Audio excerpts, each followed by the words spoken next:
Hi friends, அனைவருக்கும் வணக்கம். இன்றைக்கி நம்ம பார்க்க போகிற வீடியோ என்னன்னு பார்த்தீங்கன்னா, கத்திரிக்காய் முருங்கைக்காய் போட்டு சாம்பார் தான்.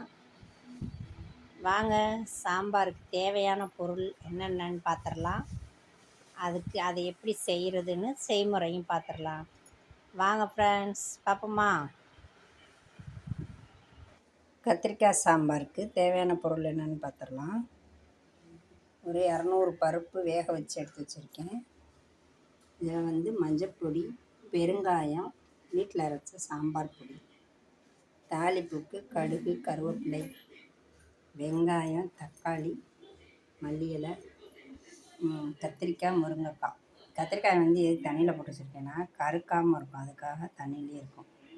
நம்ம சமைக்கும்போது எடுத்துக்கலாம். அடை சட்டி வச்சாச்சு. அடுத்தது அடுப்பை ஸ்டவ் ஆன் பண்ணிக்கிறலாம். வீடியோவை ஸ்கிப் பண்ணாமல் பாருங்கள். இடையில டிப்ஸ் சொல்லுவேன், அதனால் கடைசி வரைக்கும் வீடியோவை பாருங்கள் ஃப்ரெண்ட்ஸ்.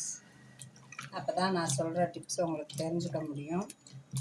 இப்போ கத்திரிக்காய் கருக்காமல் இருக்கணும் அப்படின்னா தண்ணியிலே போட்டு வச்சுருக்கோம். நம்ம சமைக்கும்போது எடுத்துக்கிற வேண்டியதான். அது வரைக்கும் நம்ம நறுக்கி தனியாக வச்சிட்டோம் அப்படின்னா கத்திரிக்காய் கருப்பாயிடும். சரிங்களா? தெரிஞ்சு வச்சுக்கோங்க. அடுத்து சட்டி காஞ்சிச்சு, நான் எண்ணெய் விட்டுக்கலாம்.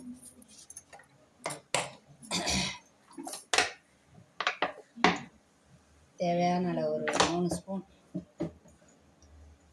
எண்ணெய் விட்டுக்கிடுவோம். எண்ணெய் காயட்டும். எண்ணெய் காஞ்சிடுச்சு. அடுத்து நம்ம தாளிப்பு கொடுத்துடலாம். கடுகு,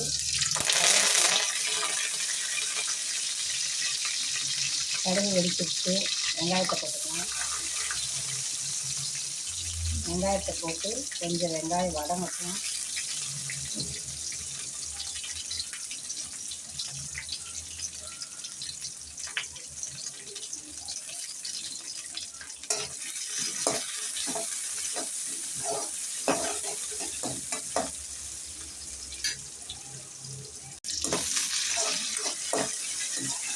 வெங்காயம் கண்ணாடி பதத்துக்கு வதங்கிடுச்சு.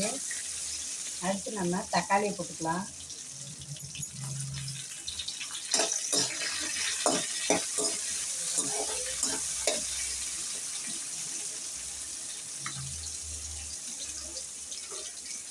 தக்காளி வதங்காது. அப்போ தேவையான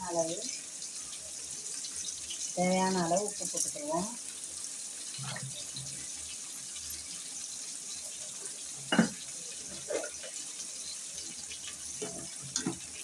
தக்காளி நல்லா வதங்கணும்.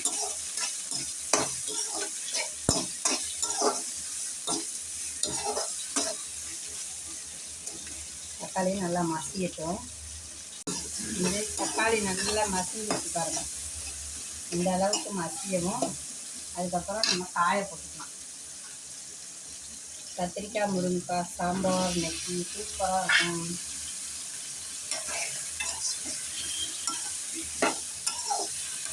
இன்னைக்கு தயிர் டேஸ்ட் வரும், அதனால் சாம்பார் வச்சாச்சு.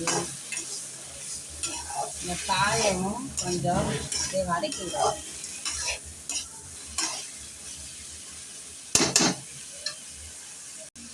இப்போ கத்திரிக்காயும் முருங்கைக்காயும் நல்லா வதங்கிடுச்சு. இந்த மாதிரி எப்பயுமே மிக்ஸ் பண்ணிட்டு தான் நம்ம தண்ணி ஊற்றணும். இப்போ மஞ்சப்பொடி, பெருங்காயம், சாம்பார் பொடி 3 போட்டுருவோம். போட்டு நல்லா பெரட்டணும். அந்த எண்ணெயிலேயே ஒரு 2 நிமிஷம் நம்ம பெரட்டி விட்டாதான் சாம்பார் டேஸ்ட்டாக இருக்கும். எடுத்தோடனே நம்ம தண்ணியை ஊற்றிடக்கூடாதுல்ல. தண்ணி ஊற்றினா நல்லா இருக்காது. அதே மாதிரி எண்ணெய் பிரிஞ்சு வருதுங்களா கடைசியாக குழம்புல, அது நம்ம எதனால் வருதுன்னா இந்த மாதிரி செய்கிறதுனால தான். ஒரு 2 நிமிஷம் நம்ம காயை மிளகாப்பொடியோட நல்லா பெரட்டி அந்த பச்சை வாசனை போகணும். மிளகாப்பொடியோட பச்சை வாசனை போகணும். அப்போ தான் நல்லாயிருக்கும். ஓகேவா? வதங்கியாச்சு. அடுத்து நம்ம பருப்பு போட்டுக்கலாம்.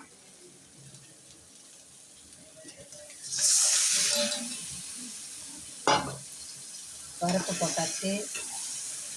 அதையும் நல்லா மிக்ஸ் பண்ணி விட்டுருங்க. அடுத்தடுத்த ஸ்டெப்பு கரெக்டாக செஞ்சால் தான் அந்த சாம்பார் சூப்பராக இருக்கும்.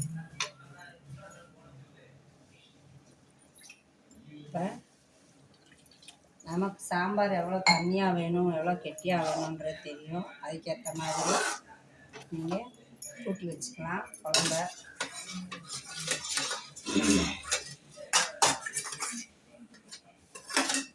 நம்ம பருப்பு இருந்த பாத்திரத்தையும் கழுவி விட்டுக்கலாம். அதில் கழுவுன தண்ணி ஊற்றிடுங்க.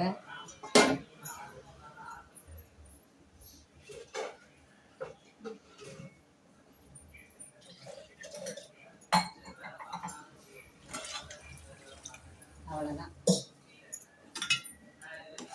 இப்போ நமக்கு 2 கொதி வரணும். ஏன்னா முருங்கைக்காய் கத்திரிக்காய் வேகணும், மிளகாப்பொடி எல்லாம் நல்லா கொதிக்கணும், அந்த பச்சை வாசம் எல்லாம் போகணும். அதனால் என்ன பண்ணணும், 2 கொதி வரணும். எல்லாம் போட்டாச்சு, சாம்பாருக்கு கூட்டி வச்சாச்சு. 2 கொதி வரட்டும். ஓகே, இதை சுற்றி பாருங்கள், எண்ணெய் பிரிஞ்சு வந்திருக்கா. சாம்பார் ரெடி ஆயிடுச்சு. நம்ம மல்லி இலையை தூவி அடுப்பை ஆஃப் பண்ணிடலாம். சுவையான முருங்கைக்காய் கத்திரிக்காய் சாம்பார் ரெடி. அடுப்பை ஆஃப் பண்ணிடலாம் ஃப்ரெண்ட்ஸ். ஓகே, சாம்பார் ரெடி ஆயிடுச்சு. வாங்க, சுட சுட மணக்க சாம்பார் சாதத்தோடு ஊற்றி சாப்பிட்டோம்னா சூப்பராக இருக்கும். வீடியோ பிடிச்சிருந்தா லைக் பண்ணுங்கள், மறக்காமல் சப்ஸ்கிரைப் பண்ணுங்கள், உங்கள் ஃப்ரெண்ட்ஸுகளுக்கு ஷேர் பண்ணுங்கள். ஓகே, நம்ம அடுத்த ஒரு வீடியோவில் சந்திப்போம். பாய்.